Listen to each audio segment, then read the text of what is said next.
Hello, everybody, and welcome to coverage of our second quarterfinals of the 2024 Spring Fling Top 8. I'm Michael Hoyp. I'm joined in the booth by yet again another Michael, but this time it's Michael Arnold. How's it going? I'm doing all right. It's still an early evening for me. How are you doing over in Wisconsin? Good. Other than there's this like big giant storm that was just rolling in after when I was coming home.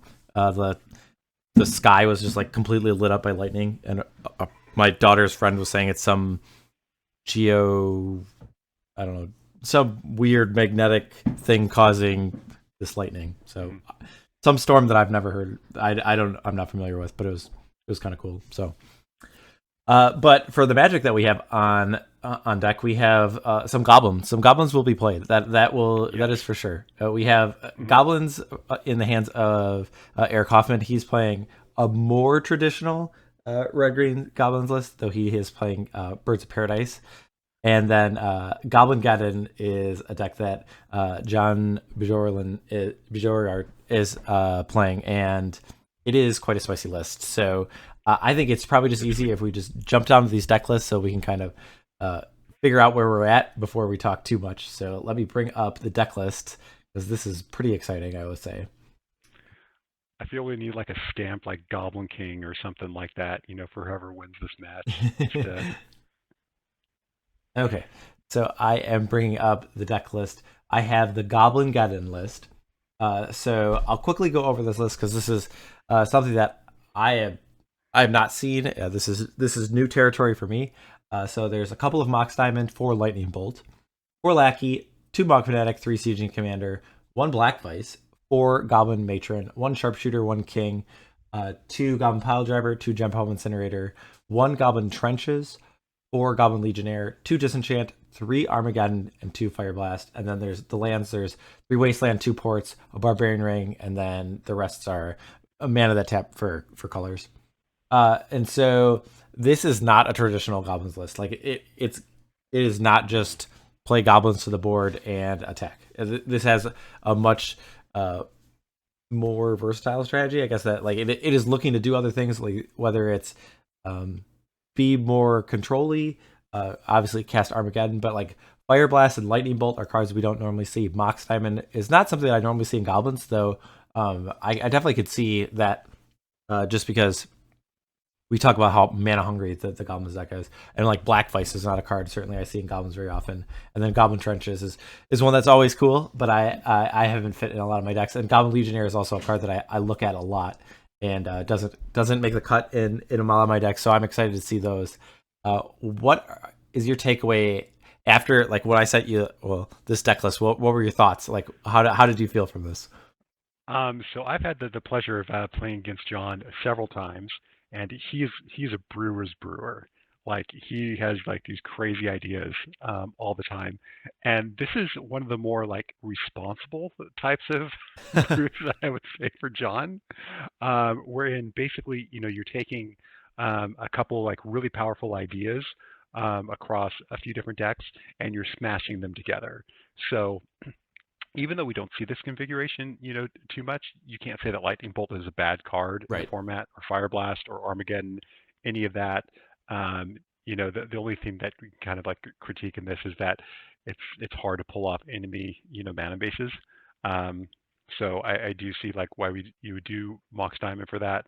Mox Diamond's just a really clean answer for it, and especially when you're playing Armageddon, Mox Diamond goes beautifully with Armageddon. So, yeah, this is something which I would expect from John to be able to jam, and I'm just excited that he made the top eight with it. Yeah, and the viewers will be looking at the sideboard. We're not going to go too much in depth in it, but that is definitely something that we're going to cover when we're at the sideboard games. So we are playing a best of five. So the first two games are going to be without the sideboard, but then the games three, then potentially four and five, those will have access to the sideboard, and we'll kind of talk about what John has in store. So let's pull up the deck list for Eric, and so we have this is a Goblin's Head, a nice little list. So four Birds of Paradise and two Naturalize are the main deck green cards, and then I would say the rest of it is pretty standard. I guess I'm trying to just picture the cards that you cut. I guess there's no Skirk Prospectors, and there's one less Mogg Fanatic. So maybe that is kind of where the cards are coming from to add the birds. But other than that, I think the deck list is the Birds of Paradise is the big difference, I guess, here from the other list, and it just gives the ability of Lackey is your best draw, but if you don't have a Lackey and you are able to cast Birds of Paradise on turn one, which is not necessarily a given, but if it is, then you're kind of in a much better position. So, what are your thoughts on the Red Green Goblin list, and then also specifically with Birds of Paradise? Well, I'll have to say that I have lost marvelously to this list before in a one of the brawl or fling or brawl top eights. So I think he was just on 3 birds at the time. I'd have to go back and check the list. It does. I think that is right. Yeah. Yeah, and so he's up that, and there's a lot of things that make sense about it, especially running like 2 ancient tombs, because really like Goblins doesn't have very strong turn 2 plays. Outside of Piledriver, you really don't have many options for you. So he's, just trying to bridge that gap for Goblins, between that like turn 1 and turn 3, specifically like when you start to, jam your Warchiefs and that sort of thing. So we'll see how this kind of lines up. However, looking at John's deck, he has all those bolts and then the incinerates in the sideboard. So I would have to say that advantage is probably going to John. Okay. Let's jump down to the match. So the higher seed gets to pick to go first, and that is Eric. I do believe he's on the play. So we will jump down. Maybe I'll have to change my answer then. So, so Eric on the left with the Red Green Goblins, and then John on the right with the Goblin Geddon. It looks like I have his screen flipped around. Let me flip that real quick before we get started. And okay, and then I'll send him a message saying that they can start, and we will be off to the races. And that definitely could be what it is. So, I mean, a lot of these games, we always talk about Goblin Lackey is the most important card, and that's kind of like stage 1 for any of the Goblin decks. Do you have a turn 1 Lackey, and then is there a response to the turn 1 Lackey? Obviously, in the mirror, there's a lot more answers than probably the average deck. Oh, okay, so Eric has Birds of Paradise, so he goes for what he has. So no Lackey here, but he does have that Birds of Paradise draw, so we could see how this plays out. Okay, got a Lackey right there. So what do you think of the odds are that we don't see a game with a turn 1 Lackey here in this match? I would not be that surprised especially because the deck lists are open. That in a mirror, I don't have that much priority of a Goblin Lackey. I'm more of thinking of I'm keeping a hand that does well against the Lackey, and I would rather have a Mogg Fanatic than a Goblin Lackey, I guess, because that just means that we're gonna get to that later stage of the game and we can kind of play things out. So if I know I come in the mirror, then I don't prioritize having Lackey as a Goblins player as much. But so I wouldn't be surprised if someone isn't mulliganing for it because of that. But that makes sense. Purposely mulliganing to deal with the Lackey. Okay, so that's what we see. We do see the Mogg Fanatic here and the Piledriver. So, yep, don't even need to use the Mogg Fanatic right now. That 1/2 can hold off the Lackey. Yep.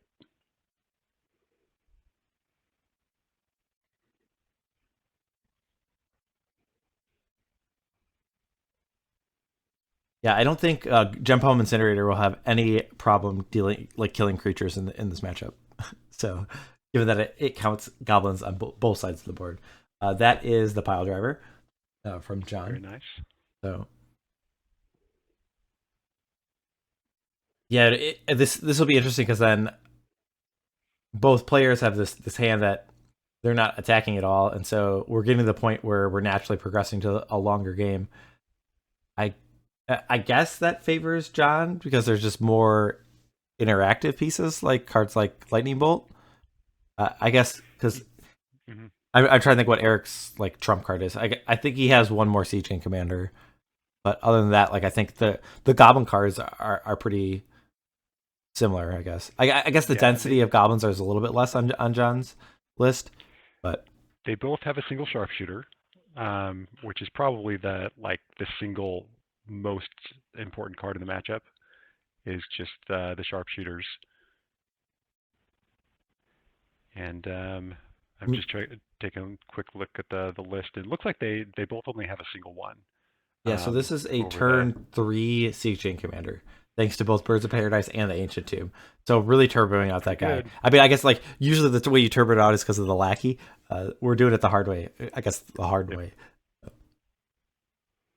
Gempalm Incinerator So does take out Incinerator, taking it out. that is like really important because I think if that card stayed on the board, then you have the Birds of Paradise and a Mountain, so 2 sources of red. You'd be able to fling like 2 tokens to get rid of the board, and then you just start pressuring. So really, really important for John to get rid of that Siege Chain Commander at that point.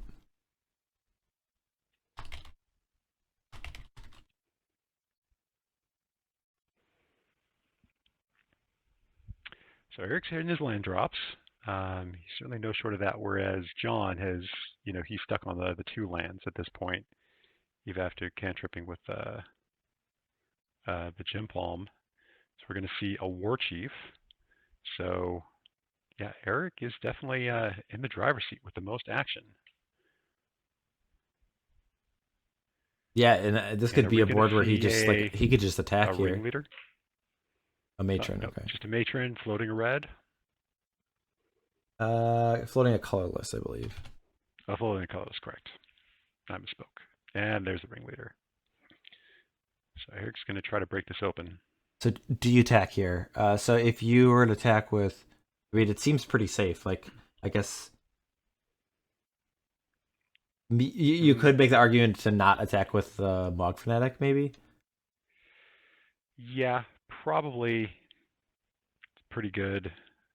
And he's sacrificing the Fanatic to kill the Lackey before Lackey blocks. So he'll get the trigger with the Piledriver, and then I think you have to jump here. Pretty much has to be blocked. Yeah.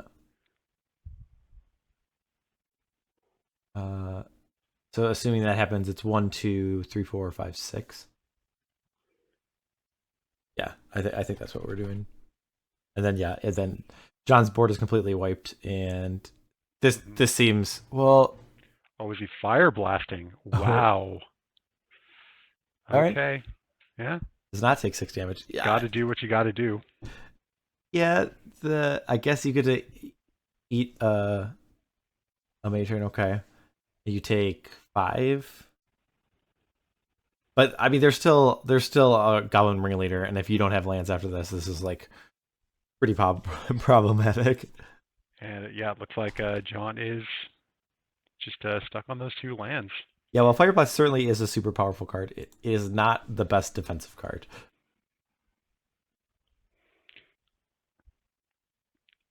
I've been thinking, all over this with, just how crazy John's list can be. What about we put like Mogg Maniac in his list? And now we can Gempalm our own Mogg Maniac for a huge, just like shoot you for 6 out of nowhere. Yep. Late game with Gempalming your own Mogg Maniac or fire blasting your own Mogg Maniac just to make a point. Yeah, especially in the mirror though. Like, yeah, you could just block a Piledriver and. Yep. I want to build this deck now with Mogg Maniac. There was one deck, I think it was with like Furnace of Wrath or something, and it would like deal damage to. Oh, if you had 2 Mogg Maniacs or something, you deal with the damage to the Mogg Maniac with a Furnace of Wrath, and then it would like double it, and then you'd shoot another Mogg Maniac, and then it would double that, and then you could like hit the opponent. Oh yes, this is my first monthly. Oh, is that that was you who did that? Okay. No, it wasn't me. I played against it. Oh, okay. And so yeah, my opponent, had Maniac plus Furnace of Wrath, and then Pyrokinesis, his own Mogg Maniac. I'm like, okay, so I take 8. He's like, actually, you take 16. Yeah. Because it doubles on the Mogg Maniac, and then the Mogg Maniac does damage to you, which now doubles. So yeah, 16 out of nowhere. It was beautiful. Let's talk about some cards which are actually in the decks here. Yeah. So now John gets to be on the play, and we could see things really, really change. Which set was Furnace of Wrath from? Tempest. Okay. So if it's not Tempest, it's Stronghold. Yeah, I was thinking it was. I either looked at like Stronghold. I think I looked at Stronghold or Weatherlight or something, and that was wrong. All right, so game 2 again. So we're the same deck configurations because we are doing the best of 5. So players have their same decks. John gets to be on the play, and yeah. So we will kind of look to see our lackey question. I guess that's what the stage 1 is. Does a player have a lackey, and then does a player have an answer? And like, I mean, I don't know what my hand would have to look like as a Goblins player in the mirror to not have an answer lackey.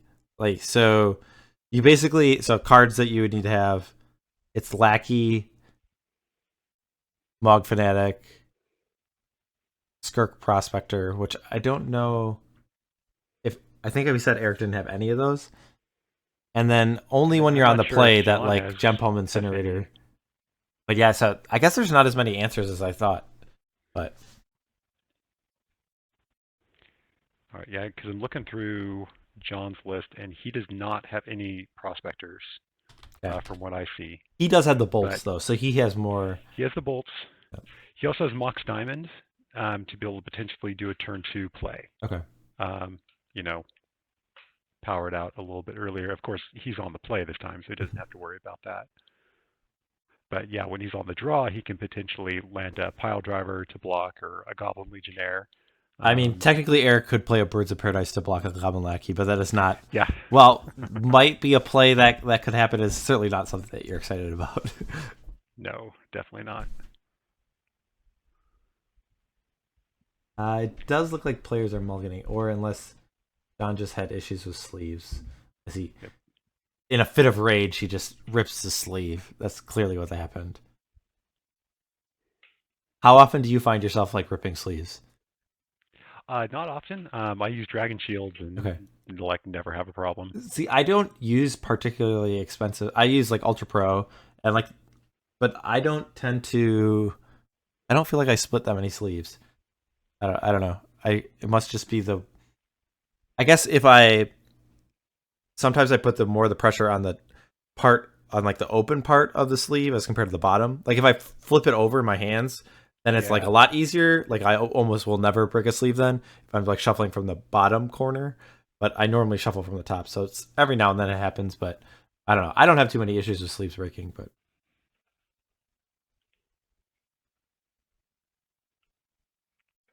I have bought some like really cheap sleeves in my childhood though that like basically like after like one match it's like these are like not tournament legal. Yeah, I mean, I remember like in the early 2000s, you know, they were so basic compared to what we have today. There's been a lot of R&D and making sleeves. I still have the very first set of sleeves that I ever got. Oh wow! I don't think I've ever like thrown out like my sleeves. Like I've just always kept them. I've thrown the only sleeves that I throw out are like ones that I like get in a mail order, and like it's like this is not going to do me any good because I don't have like 40 of them or 60 of them. But I don't think I've gotten rid of like any sets of sleeves. Yeah, my wife would not have it if I just had. I just have like a box that is just like a rainbow of sleeves, and it's like I'm never going to use these, but I can't throw them out, I guess. A slave to value. Yes.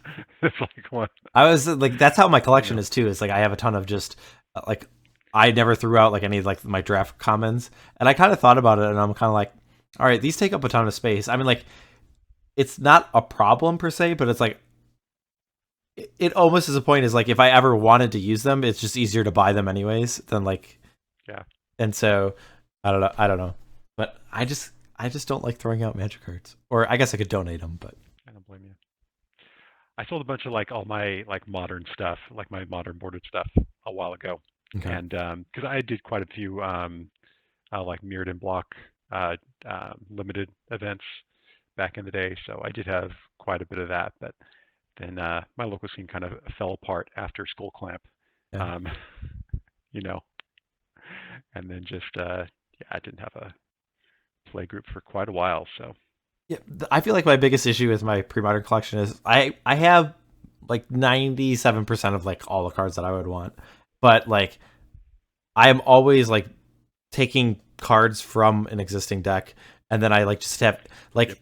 like I have 72 cards of or 71 cards of a complete deck, and then I just have cards everywhere. But all right. All right.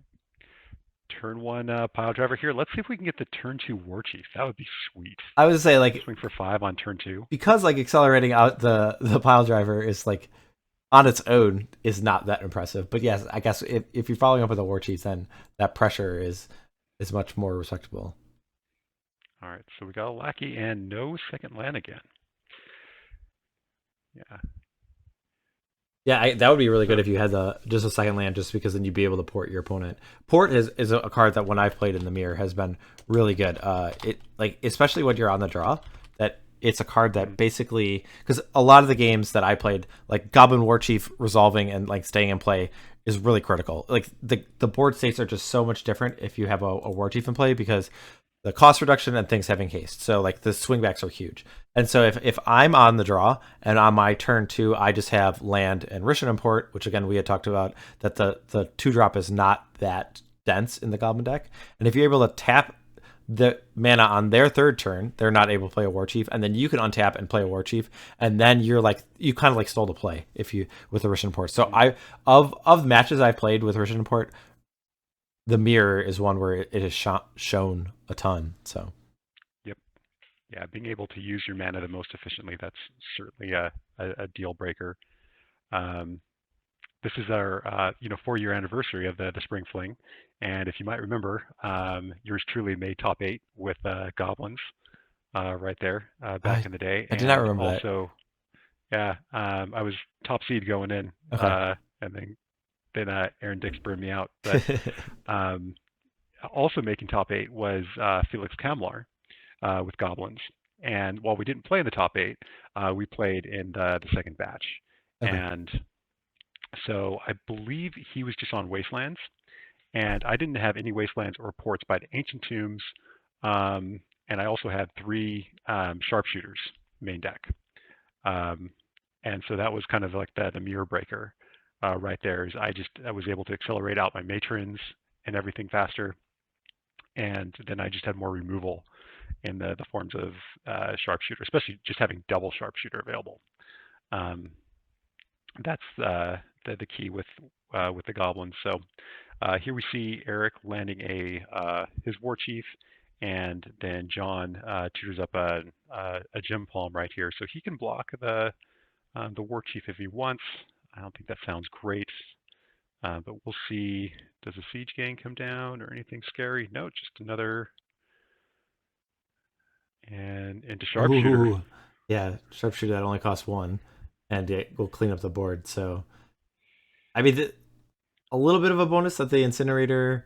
I mean, I guess since there's 2 Warchiefs, maybe you're just taking out the Sharpshooter with that Incinerator, but at least it is still live. I would say so. But, like, yeah, this is another situation where it just looks a little bit rough. Yeah, Eric's deck is just humming. Yep, the Incinerator takes out the Sharpshooter, which it'll deal a point of damage on the way out. And so John with 3 cards in hand, and yeah, still stuck on those 3 lands. Ooh, we got the Wasteland on the port.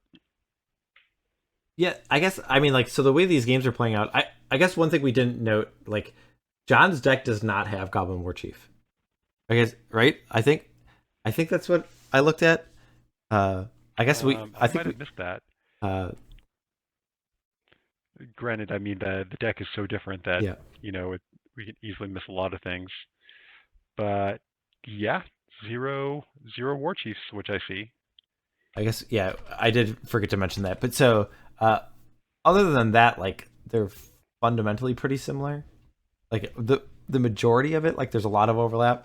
But, I mean, Eric's draws have just been consistent in terms of applying pressure and putting stuff down. And so I guess the Warchiefs have changed that. Ooh, Naturalize on the Mox. Yeah, this game seems pretty done. It would really take a series of draws from John to be able to come back from this. I mean, Eric doesn't have any more pressure, but John's just at 7. Oh, yeah, I have him at 15, so... I'm just going off of the dice. Yep, So it yep, looks like yeah. 16, 17. I mean, it's a Goblins match. It's just been like, action, action, action. I mean, I've definitely had like Goblins matches where they definitely. I mean, maybe it's just because I get in certain game points and I get really slow. But there's like I've had very convoluted things where I have to think really, really hard. Here, the board's been relatively clear, but things can kind of get mucked up in certain situations. Good news for John. Eric's ringleader only revealed one goblin. The bad news is that one goblin was sieging. Yes, I mean it's So I don't even know if it was necessary in that situation, but yeah, yeah. So I guess now we get to talk about sideboard. So I'm gonna go back to the deck yep. lists. We're gonna look at John's list initially once I find the scene. Okay, and so the cards in the sideboard as Nice. Eric is he's opening up his duelist right here. let me go back I'm to not this real sure. quick. Yeah. So he's got some really good info here to deal with the Goblins match. Hmm. I mean, Eric has come prepared. I mean, after that, like, how can we expect anything but a win from Eric? Yeah, that's the nice thing about like the articles from 1999 is a lot of it still applies Yeah. in our pre-modern format.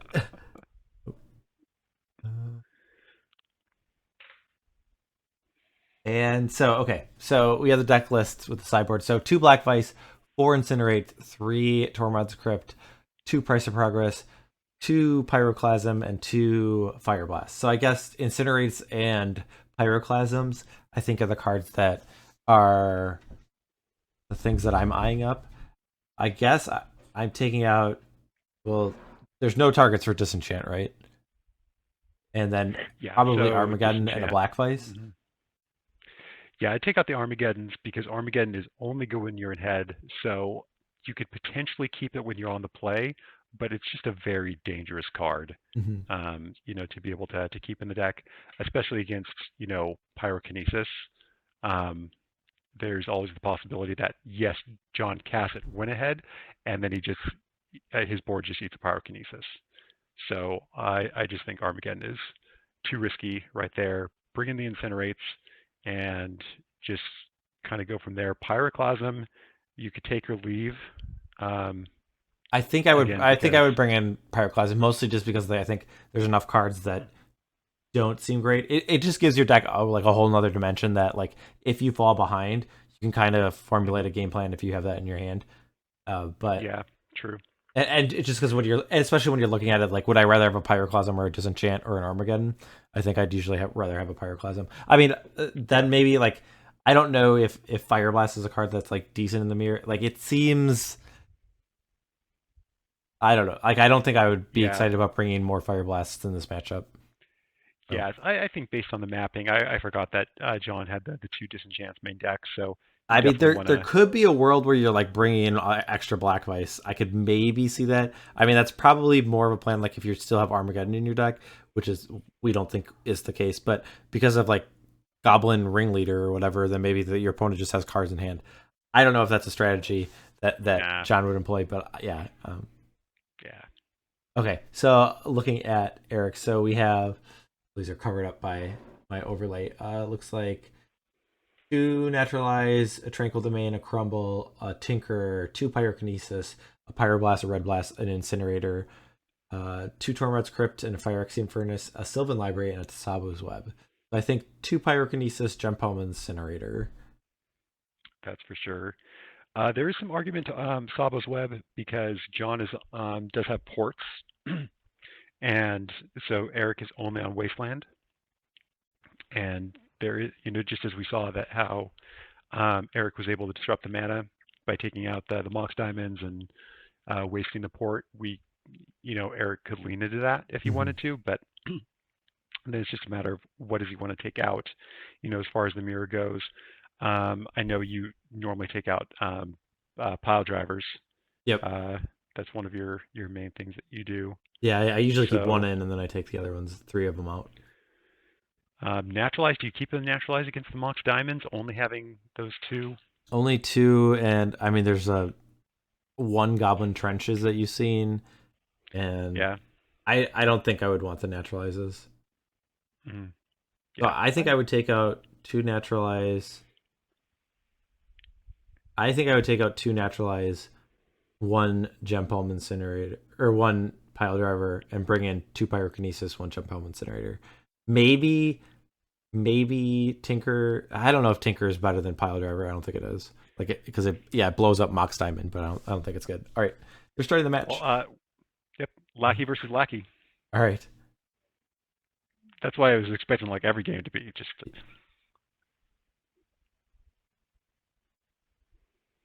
John had a turn one Battlefield Forge, and then a turn two Mountain.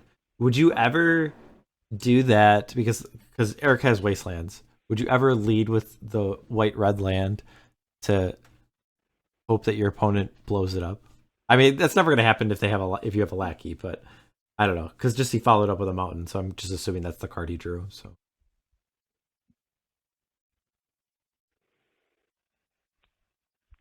I've definitely tried to trick people into using their Wasteland when especially like when I have more lands than I need in hand. yeah, it's just interesting because it's kind of like, when is a point of damage worth a bluff like that or something? And I feel like most of the time it's not worth it. So it's kind of like, I don't know. That's kind of, I wish like Magic had a little bit more of those kind of bluffs. But usually just I don't think it's worth it. Ooh, we see Incinerate. So sideboard card, getting rid of the Lackey. So that Oh yeah. that And Eric not playing another land immediately. Oh, there he goes. He just had to choose which one. wait. So did why didn't the Lackey attack from John? I assume just because he didn't want to block or get it blocked. But he Because it was turn one Lackey versus turn one Lackey, okay. and now so he's getting in and just drops in a Mogg Fanatic. Nothing scary. Yeah, But that sigh of relief when they only put a Mogg Fanatic in play. yeah,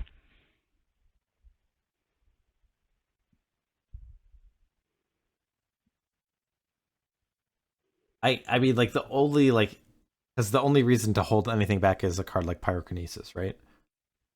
If it were Eric's yeah, perspective, like he would have to respect a couple of pyroclasms as well.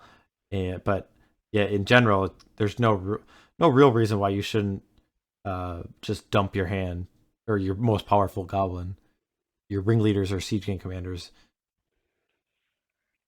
Matron. Now this is a question I was going to ask you because looking at John's deck list, who doesn't have Warchief, but he has 4 Matrons. Mhm. If given the choice between the two, do you go with Matron or do you go with Warchief?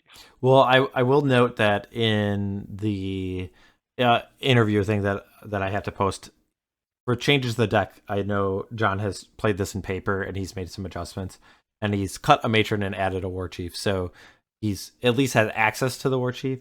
But I mean, if you're playing a goblin deck and your plan is to do the traditional goblin things, like Goblin Warchief is a very pivotal part of that game plan.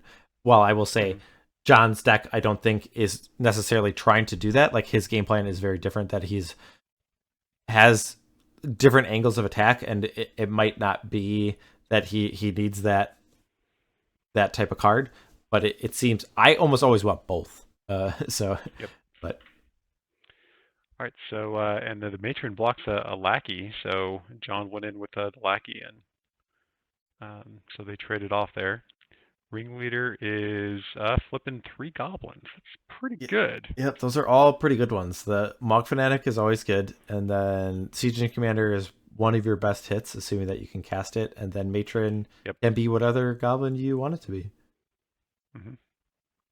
I mean, I guess there is an Ancient Tomb that's dealing a couple damage to Eric every now and then, but John's list is not as aggressive as other goblin lists that we talked about, and I don't know if he'll be able to punish him as easily for taking the extra damage. But a card like Goblin Legionnaire, I mean, has that reach that even if the board stalls out, you can fling it at your opponent. Yeah, Legionnaire will at least answer a Siege Gang very easily.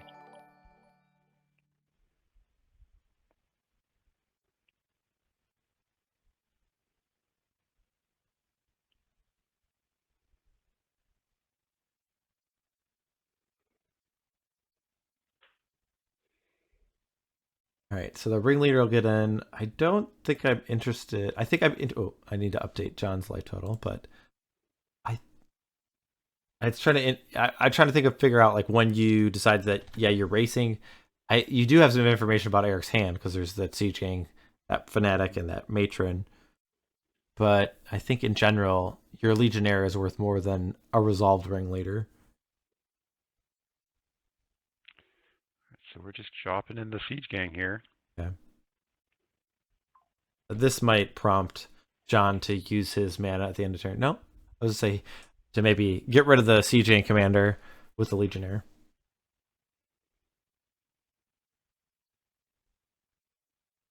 So at least go into the next turn. And there's an incinerate. Okay. Okay.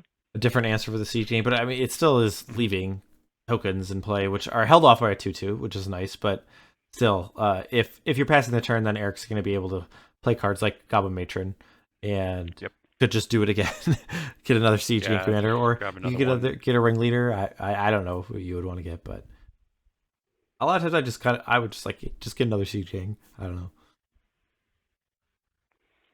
It is the hammer, that's for sure. Though I guess when there's a legionnaire in play, then maybe I would just get ringleader. I don't know.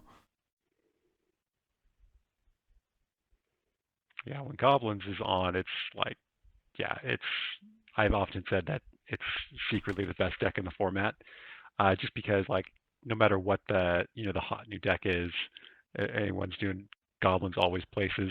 You know, it's certainly like when you're at this kind of stage of the game where it's the mid to starting to be the late game. It certainly has a ton of power and flexibility. Like when you have mana and you have cards like Goblin Ringleader that gets you card advantage, or Goblin Matron that gives you that selection, you can just take a lot of paths. We do see a Pyrokinesis. Pyrokinesis to wipe the board. What did it exile? I'm not sure. Let's see. I believe it was one of the goblins. Maybe chat can tell us. Well, the goblins that we knew about were the fanatic and the matron. Warchief. Right? Okay. Yeah. So exile the Warchief to do that. I'm not sure. I'd probably personally exile the fanatic at this stage of the game, but I could see a reasoning for Warchief because he can at least double spell. Mm-hmm. I've always felt like, Goblins really shifts into a higher gear whenever you have Warchief out. So I was gonna say because if you had Warchief, he had another one, so that might have been a reason why. But I was gonna say like you could play Warchief and then the next turn, then you're threatening having Matron and Piledriver with those two extra tokens is like 4, 5, like 13 damage or something, which is conveniently John's life total, but.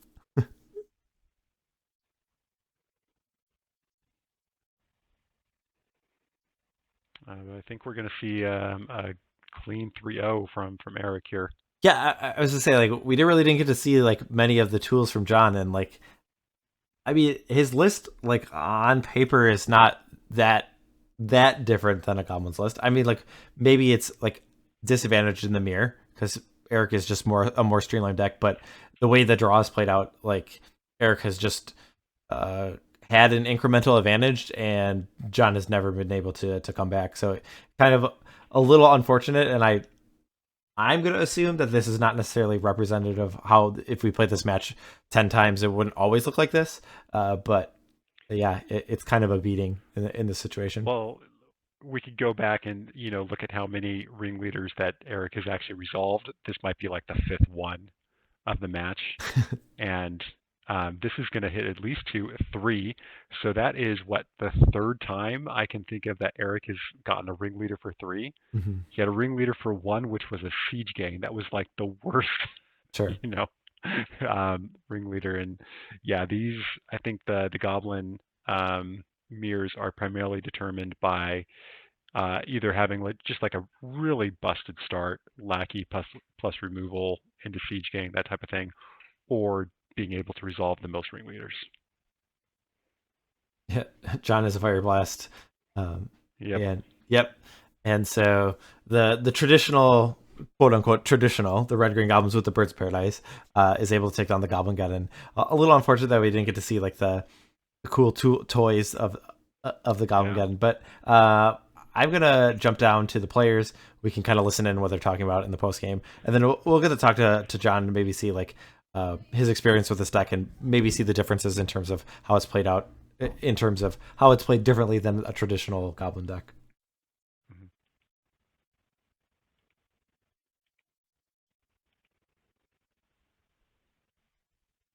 Where is my scene? Go.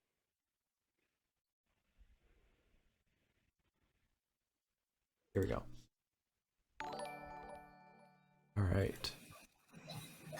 Have my players unmuted. How's it going, Michael? Hello. Hey, how's it going, John? Well, unfortunately for John, that was a quick match.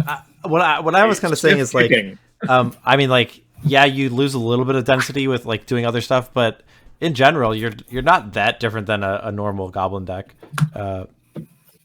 So like, yeah, with this iteration, I'm not for sure. Some of the stuff didn't come in the mail for my intended sideboard plan before we started the Fling, before I'd already played a game.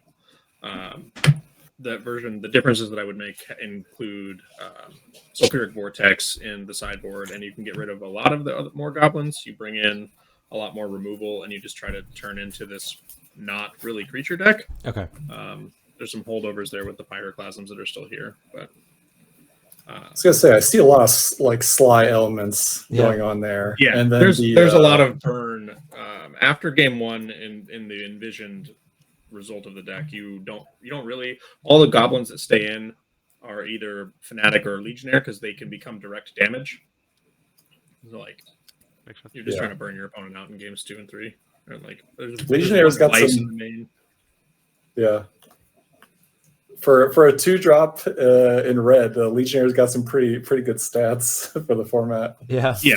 I think Legionnaire is probably one of the best cards in the deck. Like it was one of the motivations to build the deck in the first place. Yeah, it's certainly a card I look at and I'm like, yeah, it is. It's kind of cute because like it's aggressive. It's a little removal spell. It's even like you could sacrifice it if you're facing down an oath and that's your only guy. Yeah. Like actually. Oh, go ahead. I was just saying, there's a lot of cute things you can do. Yeah. That came up in one of my matchups in the pods before we got to this cut. I had I ended up fire blasting my own Goblin Matron to not trigger an oath. Okay. And that game slowed way down. Did you ever use the white ability on the Goblin Legionnaire? No. Okay. I was. We can Sharpie that out and do the same. I do. It's been a long time since I played against that card. So I was like, when I was Pyrokinesising, I was like, okay, is there a way that this white is gonna like ruin this somehow? I was like double counting. It's like, all right, no, it's fine. But yeah, I mean, I can see you like playing a creature matchup. Like there's like a Mogg Fanatic, like a Goblin Lackey, or even like a Gempalm Incinerator. There's not too many goblins that like I could see like the white coming into play. Like so yeah, there's potential there. Yeah, for it to matter, but it has never mattered to me. Okay, so far. Your the enchantment, now why is the name escaping me? Where you sack the lands, make 2 goblins. Goblin Trenches. Trenches, right? Trenches. Yeah, that card's sweet. I was wondering if we were going to see that one. That's one of my holdover ways to win the game after game 1 in a traditional world. I can't slow down against you, so I didn't actually do my full sideboard transition. Like I need to be able to maintain something on the board at all times. I don't feel like I can slow down against your deck. Yeah. Otherwise, just playing into it. But I have to imagine during the Swiss, especially. I mean, sure, the white sources may tip off some things, but sometimes I bet you just get them with that Geddon, and it's like, yep, wrap it up. Here we go. Yeah, you can turn 1 a Lackey, and then you can usually like with the Mox Diamond, Christmas Land, it happens, but you can turn 3 Armageddon, and there's no catch up at that point. Goblin Lackey lets you cheat on the mana in such a way that you just can't catch up. And I gambled on game 3. I kept a Lackey, no other Goblin hand. That's why I didn't bolt and then attack. Okay. I didn't have anything to put in. But I like that we both have some acceleration in our Goblin decks. You got the Moxes, I've got the Birds. Yeah, I think it's pretty nice. How do you like that turn 2 Warchief life? Yeah. I wish that I had a Warchief in this version. I made that change after when I. Oh, that's right, you did. Yeah. That's right. There's so many cards. I just assume I see a bunch of goblins, and I was like, oh, that's in there. The turn 3 siege chain life was pretty cool too. Yeah. Oh yeah, I'm a fan of that. Yeah. Yep. Yeah. It didn't feel good to Fireblast a Piledriver, losing all of his permanents. Yeah, I forgot you had them in the main. I remember like looking at your deck. I was like, okay, he's got a couple side Fire Blast in the board, and then when you blasted my Piledriver, I was like, wait, what? Yeah, you're not blocking the Piledriver? There's a lot of sneaky damage. Like with 2 Legionnaires and your like chip mountains in play, you can just 8 damage somebody out of nowhere with the one Fire Blast. So that's come up a couple of times too. Fire Blast, I guess, isn't very common in Goblins traditionally, at least in the main. Yeah. I've often said like one of the big ways to be successful in Premodern is to do something unexpected, and so John, I think, has certainly accomplished that. Doing something unexpected. Yeah, draw that one with Black Vice, right? It was like, boom, got him. Against your deck, it was so good. Yeah. You didn't draw it at all, did you? No, I cut it. Yeah. Well, the fact that like Eric can't do a resolve a ringleader for less than 3 goblins, I think Black Vice is kind of an option. Hey, you have to train really well. You have to put in your time. You got to play the goblins enough. They got to like you. They don't show up if. Just ask Jared. Like, he's trained with the goblins so long. They come up. Ringleader definitely looked better than Geddon in our set of games for sure. Sure. Pretty good though when you got a couple 2/2s out or whatever, and they've got no lands though. So yeah. It's kind of a gotcha button, but that was a lot of fun. Thank you for hosting this stuff. Yeah, I'm a little bit bummed. I mean, I feel like your deck was like really cool. We got to see it. Not that I like. Sorry, Eric. Your spotlight's kind of like taken away, but like I don't know. I saw that list. And I'm like, this is really cool, and we didn't really get to see any of like the benefits that come to fruition in this matchup. So I took some pretty rough mulligans for every game. I think I mulled at least once. I might have kept 7. Yeah. No, I think I mulliganed every game. And you mulliganed. Yep, you mulliganed to 6 each game. Yeah, I strategically went 0-2-0 in my mulligans. But no, but really cool deck. I love seeing the experimentation. Here I'm like, oh, look at me, I'm so cool. I got these birds in there. No one plays those. You're like, I'm the spicy goblin deck. It's like, no. Yeah, right. I thought the birds were. You win the spicy goblin contest. Okay, all right. Spicy and good. You got to weigh the scale. I saw the goblins or the birds, and I thought that's spicy. I was very excited about that. It's like, spicy goblin mirror. And spicy is not always good.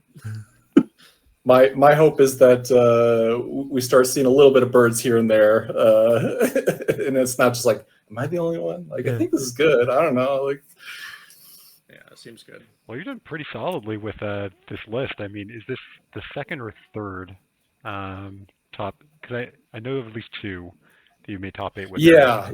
And I put a 2 on my deck list picture.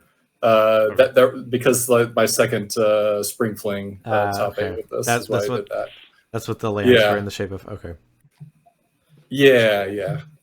And also last time when I did the goblin design, it seemed like a lot of people didn't realize what it was. So I was like, all right, I'm gonna try to clean it up a little bit so it's a little less distracting, But yeah, so it's my second top 8 with that. I lost my winning in against a fellow Goblins in the Fall Brawl.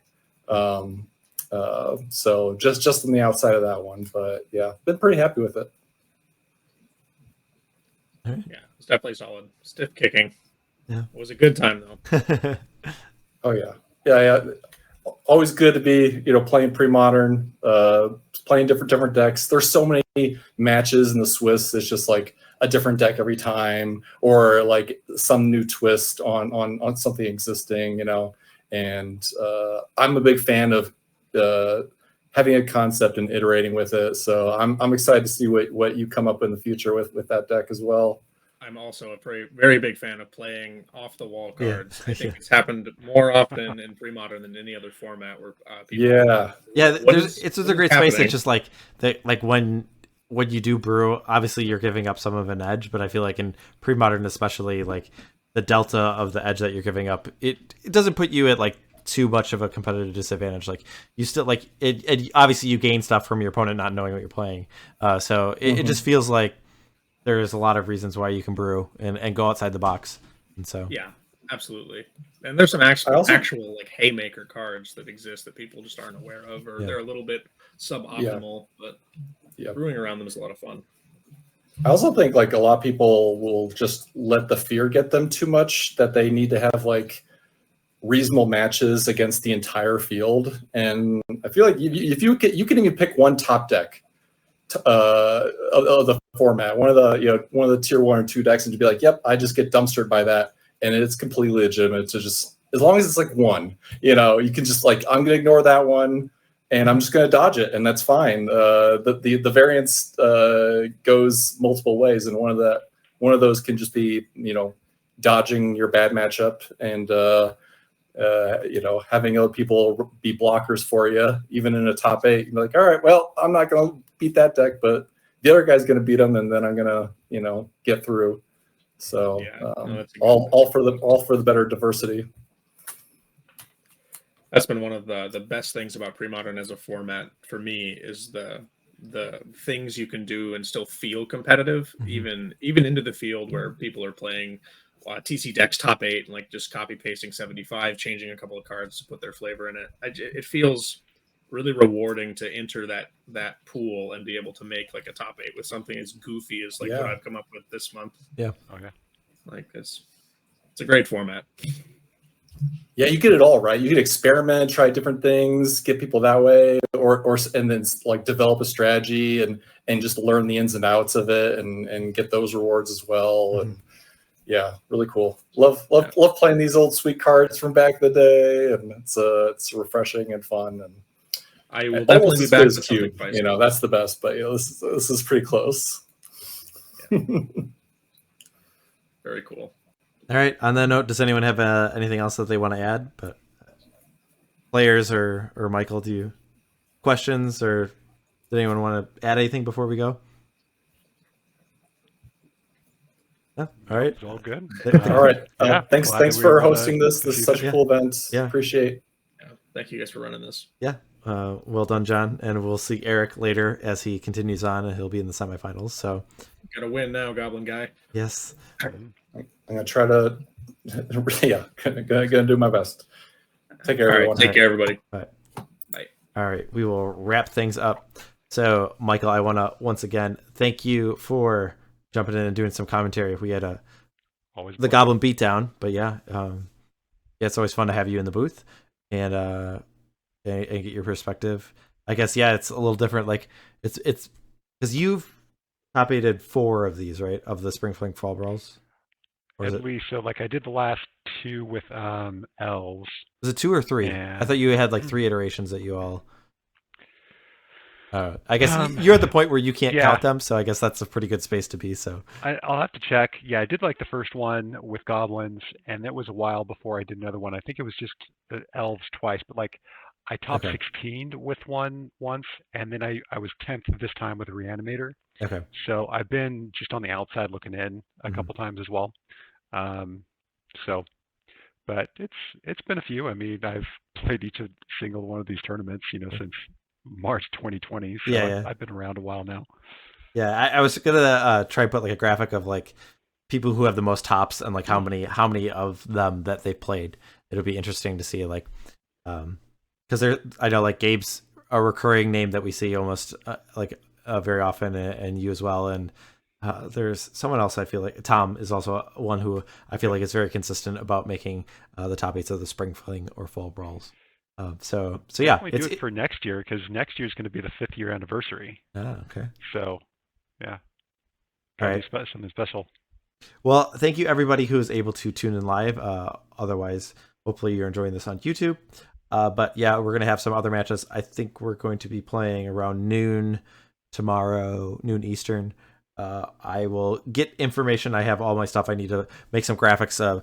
Players gave some stuff, information about like why they picked the deck and more insight about that, which I think is always fun to read about. And then I'll have the deck photos up on the Premodern group.